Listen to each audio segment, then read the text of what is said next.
čestitke za osvojeni bob leta in naj uganem, da bo za nedeljsko kosilo verjetno bob. Hvala lepa. Jaz odkar sem upokojenec, se ukvarjam tudi s pridelavo zelenjave in tudi bob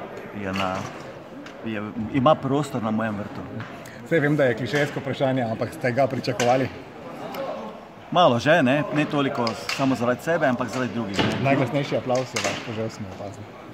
Dejansko, ko je postalo jasno, oziroma ko je bilo obelodanjeno, kateri so nominiranci in ko se je to razširilo malo v državnih omrežjih, predvsem jaz bolj elektronsko pošto uporabljam, so me začeli drugi siliti, oziroma so me pač prepričevali, da moram zdaj jaz to malo promovirati. Ko jaz tega ne bom počel, in so potem drugi pač to naredili namesto mene.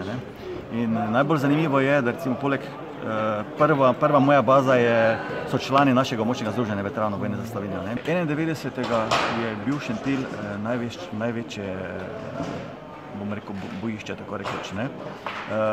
Torej, teritorialna obramba in milica, dejansko mi smo zavarovali našo pot v samostojnost, ker je bil Šentilj v bivši Jugoslaviji največji mednarodni mejni prehod in strateški cilj jugoslovanske armade.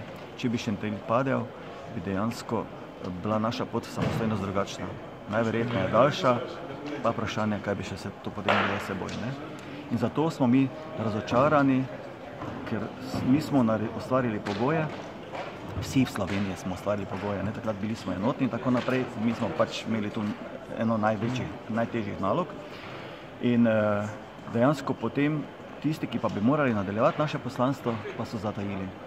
Dejansko prva leta še ni izgledalo tako hudo, ampak saj veste sami, kakve so zadeve potekale. Tako, kak sem rekel v izjavi, dejansko padli smo zelo nizko. Ampak zakaj? To ni bilo potrebno. Če s tem, ko smo izglasovali samostojnost, ko smo se odločili na referendumu, da bomo šli samostojno pot, s tem nismo dali mandata našim politikom, da lahko delajo, kar hočejo. Nihče ni dovolil, da se družbena lastnina podržavi in da se z njo potem dela kot, da bom rekel malo lepše, svinja z bučo.